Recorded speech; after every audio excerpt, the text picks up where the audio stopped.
Legend says that she was created from clay by her queen mother Hippolyta. Another was she, being the daughter of Hippolyta and Zeus. She is an Amazon, raised into Themyscira, and was gifted by gods with different powers. She is Princess Diana, also known as Wonder Woman. I'm the Markman, and today we're going to unbox and review McFarlane's direct figure of the first appearance of Wonder Woman. But before we start, just a simple request, please subscribe to my channel. So are you ready? Then welcome to the Markverse! Unless you got something else you want to give me.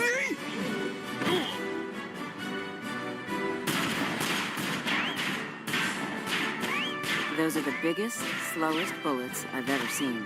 You letting them go? Hmm? Oh no.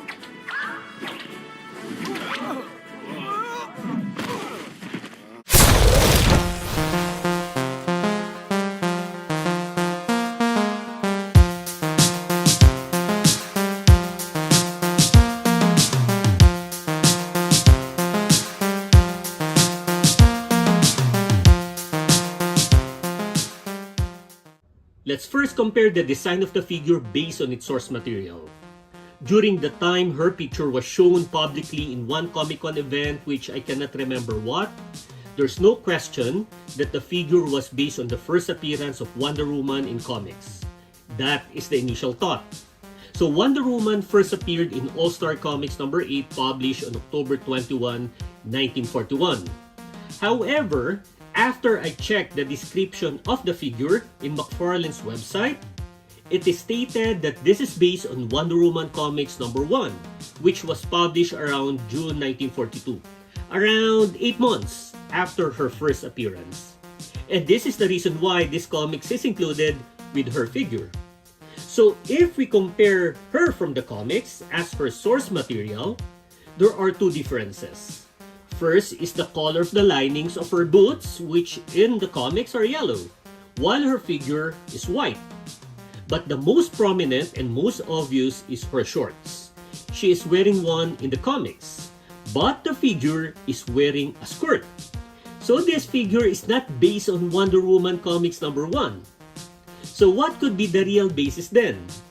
It's close to All-Star Comics number 8, which again, her first appearance, but her belt is straight in the comics, and the lining of her boots are also yellow.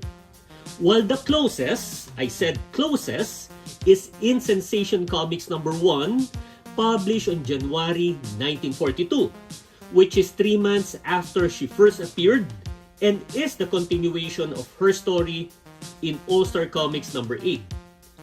Though her belt here still does not have an arch, at least her boot lining or boots lining are white like the figure.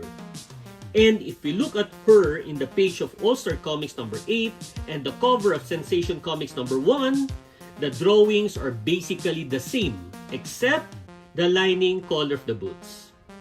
And for McFarlane, is this something they miss or there's a reason for this? For the first time on my channel, I invited 2 guests to say something about their experiences regarding this. Let's first call Superman. Hello, Markman. Thank you for inviting me. I was released by McFarlane 2023. As you can see, my boots are blue. And the cover of Action Comics number 1, which I first appeared, you can see my boots are red. But in the pages of the comics, my boots became blue. So McFarlane just created a platinum edition with red boots. That's all, Markman. See you. Up, up, and away! Thank you, Superman. Now let's call our second guest, Batman. I'm Batman. Yes, Batman, I already introduced you. They know who you are. Okay, I'm Batman. I was created by McFarlane in 2024. As you can see, I wore purple gloves. But in the cover of Detective Comics number 27, where I first appeared, my gloves are blue, while in the pages, it's purple. So what did McFarlane do? They created another Batman with blue gloves. That's the Platinum Edition. I'm Batman. Thank you, Batman. So you heard the two. Does this mean I will have another edition? That I do not know, Wonder Woman. Anyway, let's check her head sculpt. Honestly, when I saw her face inside the clamshell, it looked awful. But after unboxing her and looking at it now up close, it looks good. She has her tiara shown around her head. And her curly hair is a little squeezy. Again, this is based on the first look of Wonder Woman, that's why she has darker lips and fuller eyebrow. If we look closer, we can see her blue eyes. She also has red earrings. Her cheeks and nose have yellow shadings, which created a face that looks livelier. And I like how they sculpted and painted her. It's good that the skin tone of her face is the same as her arms, body, and legs, since we can see most of her skin. Because it will be horrible if her face is lighter or darker than her neck, shoulder, and the other parts. We can move her bracelets, but I don't recommend you to move it because you will not like it if it will become loose over time. Her right hand has a trigger finger, while the left is a fist.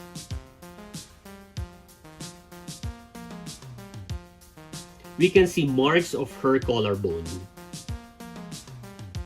And also a chest bone line mark, which is not a cleavage because it's way up to her collarbone.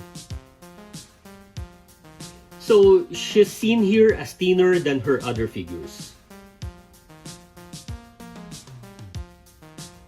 We can also see her back with the sunken middle portion and some wrinkles. This made her back realistic and aesthetically nice. She has this red strapless top with wrinkles.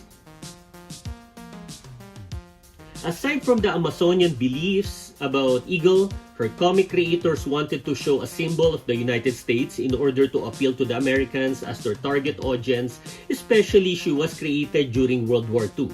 Hence, they put a gold eagle emblem as a centerpiece of her design, and it's drawn nicely. Earlier, I already explained the belt. Then her skirt, we can see a lot of stars. It's bendable and has a lot of crease, which is the correct design of a skirt. Let's now peek below her skirt. She's also wearing a blue underwear.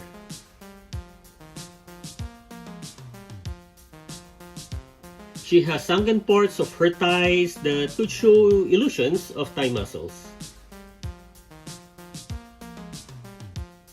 Her boots have rough textures. So she is colored vibrantly. She is painted very well. The red, blue, and white. She can stand without any issues. For her measurement, she stands around 7.4 inch. Let's now check the articulation starting with the head. Down, up. I cannot tilt her head back due to her hair. Then side to side.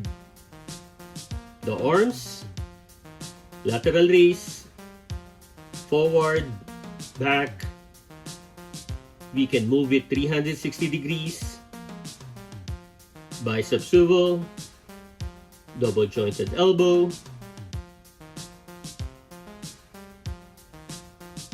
full raise motion.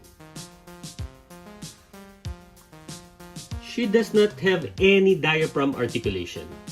I guess it's in order for the design integrity of the eagle to remain intact. Because if the upper torso can be moved forward, backward, or sideways, the eagle won't look nice.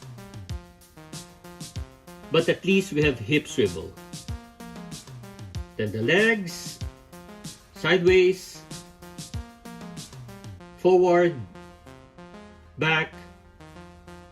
So her leg movements are restricted due to her skirt.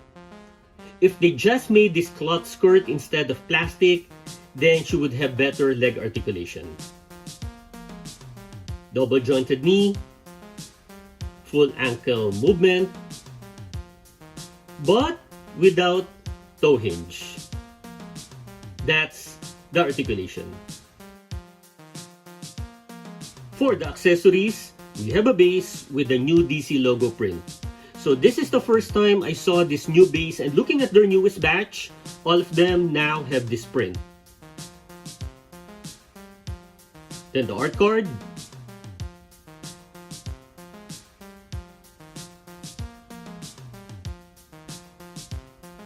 She has alternate hands. First is a left hand with a trigger finger, then a right with a fist.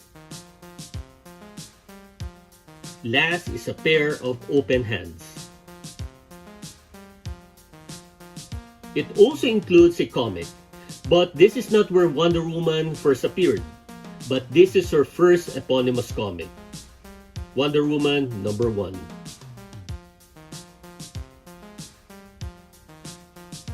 So those are the accessories. I'm a little disappointed that she does not include her lasso of truth. Then the comparison. First up are my Wonder Woman figures from Endless Winter, Todd McFarlane design, and with the Helmet of Fate. I was not able to pre-order the collector edition and it has now become very expensive. Then some pioneer members of the Justice Society of America, Hourman, and the Spectre. Dr. Fate and the Flash, Jay Garrick. Wonder Woman also became a member of the JSA. Then Wonder Girl and Supergirl. Next is Catwoman and the Huntress, Helena Bertinelli. Then her Justice League co-members in the animated series, Martian Manhunter and the Flash, Wally West. I'm very disappointed with the height of Martian Manhunter. Then here are two of my tallest non-mega figures, Lobo and the Superman Volsod.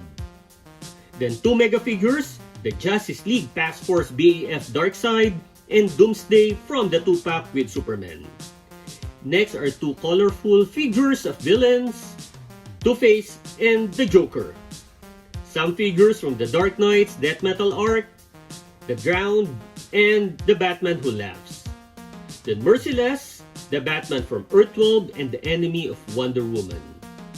Last is with the first appearance figures of Superman and Batman. That's the comparison. You need to add this to your collection, especially if you already have the Superman and Batman first appearance figures. Her design accuracy as a figure based on her first appearance is almost perfect, so I'm glad on this aspect. Many parts of her skin are seen and its skin tone is consistent. The colors of her costume are vibrant. Her design is wonderful as she is Wonder Woman. Regarding her articulation, there are a couple of issues. It's below the mediocre McFarlane figures. She cannot look up as we cannot tilt her head back due to her hair. She does not have diaphragm articulation, which might be because of the eagle, and I completely understand this move. Her legs are restricted to fully move on all sides due to her skirt. Lastly, she does not have toe articulation. For the accessories, she got two pairs of hands. I know the Lasso of Truth just appeared a few issues after her first appearance, but I hope they still included it with this figure. That could be nice when posing. So, if you like this video, click the thumbs up button, please subscribe to my channel, and don't forget to push that notification button since I publish new videos every week. Again, I'm the Markman, thank you for visiting the Markverse, and always remember to pay it forward with kindness.